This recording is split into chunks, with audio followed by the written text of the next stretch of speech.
श्याम निषाद के चैनल पे एक प्यारा सा छोटा सा बड़ी बड़ी गीत लेके आएंगे। कैसे लगे? बड़ी बड़ी मुरई, तो चैनल को सपोर्ट करिएगा।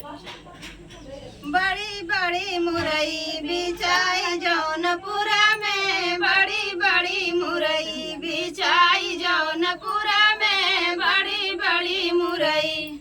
सास मोरे बस में, ससुरा मोरा बस में, सास मोरा बस में, ससुरा मोरा बस में। मैं पिक्चर वाली बलम सरकस में, मैं पिक्चर वाली बलम सरकस में, बड़ी बड़ी मुरई बिछाई जौनपुरा में, बड़ी बड़ी मुरई बिछाई जौनपुरा में, बड़ी बड़ी मुरई। जेठ मोरे गोभी जेठान मोरे धनिया, जेठ मोरे गोभी जेठान मोरे धनी।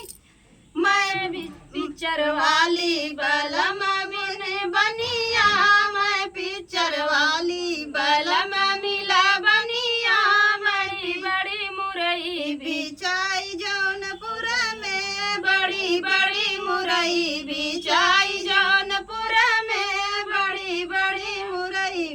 देवर मोरा बैगन देवरान मोरे मिर्ची, देवर मोरा बैगन देवरान मोरे मिर्ची।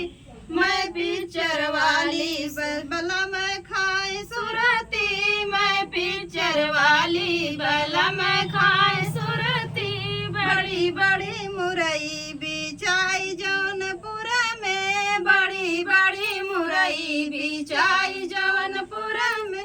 नंद मोर सुई नंदाई मोर धागा, नंद मोर सुई नंदाई मोर धागा।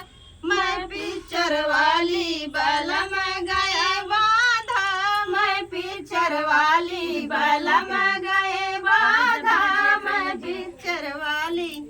अरे